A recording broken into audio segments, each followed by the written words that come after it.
I am so excited to announce that the Docuseries is now available for pre-orders. Go to DanteKing.com or to Diagnosing Whiteness and Anti-Blackness.com to check it out. Go and subscribe. Get your popcorn ready for December 7th. You can also join the launch party, which will be held live through Zoom. See you there.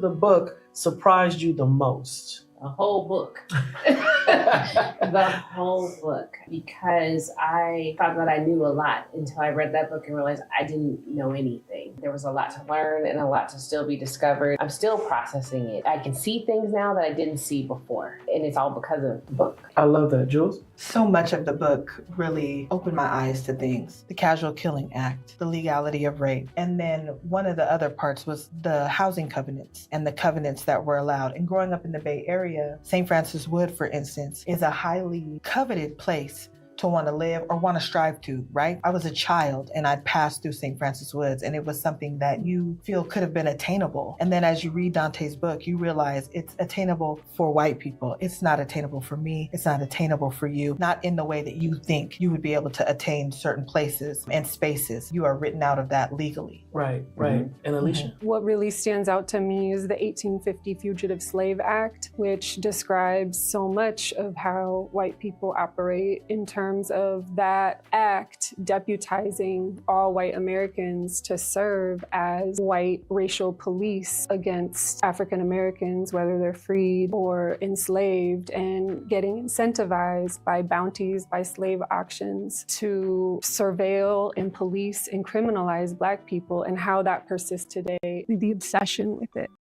We're free. We're not on plantations. We're not indentured servants. Well, that's We're unfortunate. not slaves. Yeah, I know. Yeah. That's such an unfortunate mindset. Again, it's rooted in low standards too, because your starting point, as it pertains to Black people and freedom, is one where people are bound, shackled in chains, being subjected to rape and pedophilia, and stuck on agricultural plantations. And so we don't necessarily consider, for example, the public health institution or, my job at Google or my job as an attorney at this law firm. We don't consider these corporation plantations where white people have benefited for centuries, and yet we still are subjects of servitude in a system that's based on feudalism. So therefore we have developed false impressions, I guess I would say, and low standards and low expectations around how we define and deal with freedom.